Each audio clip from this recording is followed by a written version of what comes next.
We haven't seen Northeastern for an awful long time here, so it was back late October. They've obviously turned their program around and playing extremely well, coming off of a great being part weekend, losing in overtime to BC, but bouncing back last week and getting 3 or 4 points, so that says a lot. And obviously BC was the #1 team in the country at the time.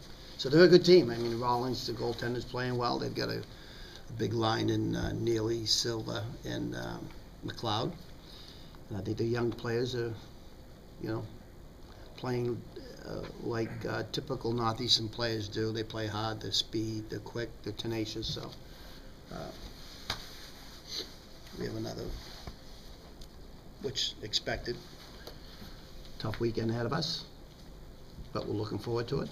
And we're in first place, and we can control our own destiny, as we've talked about before. And I think we get, we went up to Burlington, and we felt that we might have left a point on the table, but you got to give them credit. They played hard. They're a good team, and it's a tough place to play. So we took 3 out of 4 points up in Burlington, and at the end of the day, we'll take that and hopefully move on. If we could do that each weekend, we'd be okay.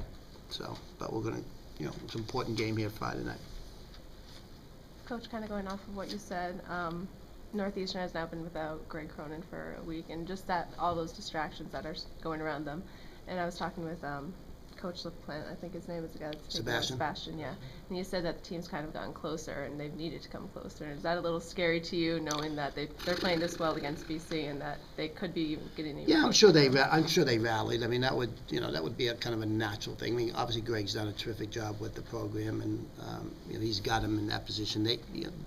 They're playing the way that they're playing, and Sebastian obviously did a terrific job just maintaining it, and he had to coach the whole thing from the bench. I mean, basically I think they've got one of the either volunteers or their ops guy is the other assistant, so he's done a really good job. But I'm sure everybody's rallied behind that, and they're a good team.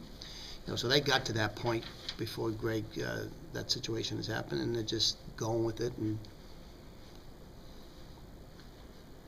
has there been any update on that as far as? No, not that I know of. No, not that I know. I haven't heard anything. Still indefinite, I think it was, and that's all I know. Given what Northeastern did against BC, are you expecting more of a weekend like you had against Maine, than high scoring rather than maybe a Merrimack series? No, I don't see it high scoring. I mean, obviously, you can say that. Rollins is playing well, but with the exception of the second game, if you take the Beanpot game and then the first game in the series, I think 7 goals were scored each night. So I don't expect that. I don't expect that happening to us, and I don't expect us getting 7 or 6 on him. It's going to probably be a typical playoff kind of game, 3-2, 2-1, something like that. Like we've been involved in. The 6-1 at Vermont was not indicative of the game. Sure. We had to bust it open, I think, with 8 minutes to go to make it 4-1. So it was really 3-1 game with 8 minutes to go up in Vermont. Couple empty netters. Why don't you talk a little about Northeastern, what you guys have, from afar, obviously haven't seen them in a while, but they've obviously had a couple of good weekends now. Yeah, no, Northeastern's been playing well. I think they played BC 3 times in the last 2 weeks. I think they won 1-1 against them, all 3 games, 1 goal game, I believe. Northeastern's a physical team. I believe they got some good defense, good goaltending, and it's going to be a battle going against them.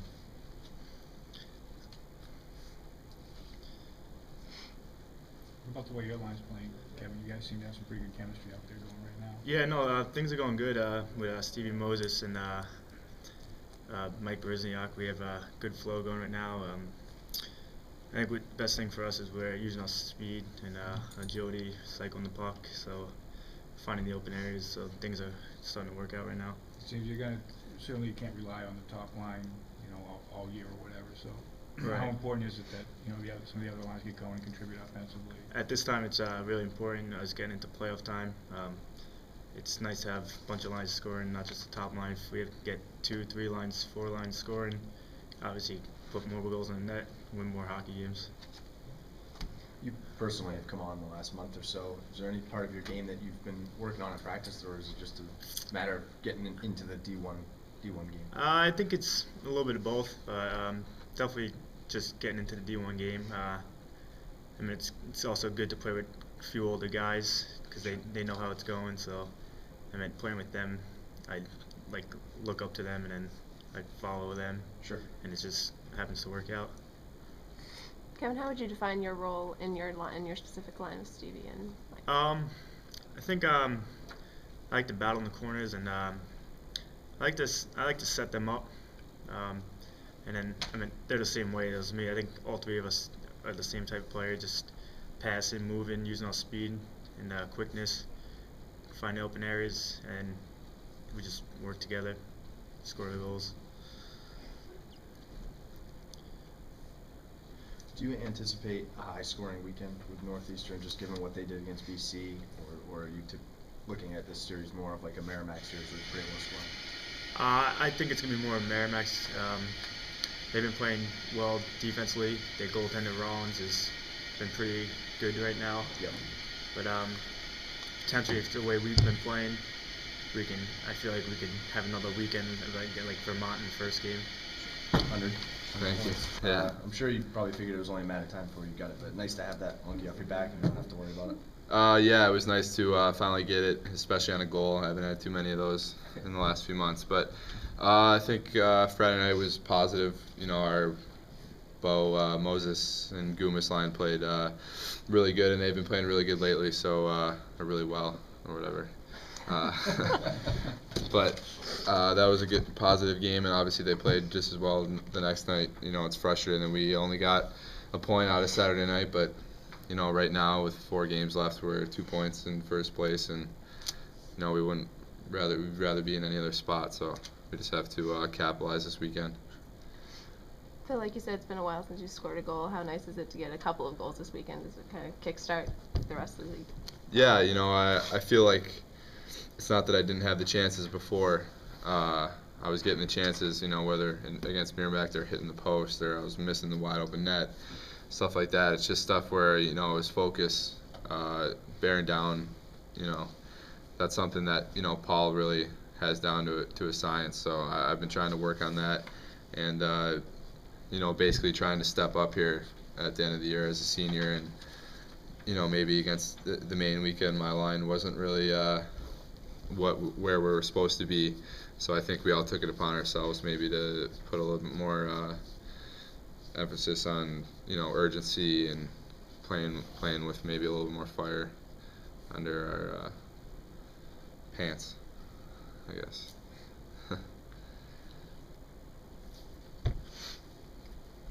Given that going into this weekend, I mean, Northeastern's obviously plays people tough, played BC tough and stuff. What are you expecting, and how important is Friday night's game especially? Yeah.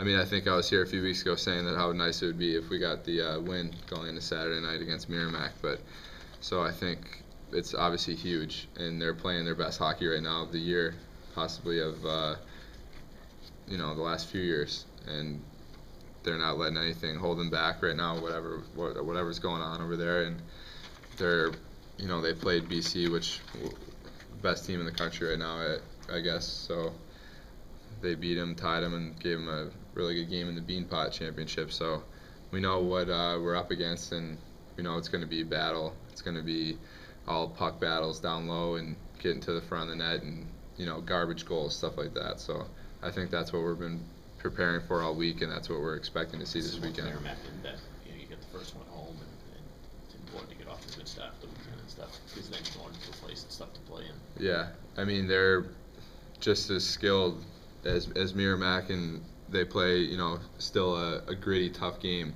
So that's, you know, two things that when you combine them together, you get a really good hockey team. So we're definitely, you know, this week I think we're really trying to focus on not letting the same thing happen that happened the Merrimack series. So, you know, all of the drills and stuff we've been focused on is, you know, small space stuff and down low and behind the net and getting pucks to the front of the net from the point and getting rebounds and stuff like that. So that's something that maybe we haven't done very well in the past few weekends, maybe all year. but we definitely have to start doing that now for this weekend and into playoffs if we want to, continue to play this season.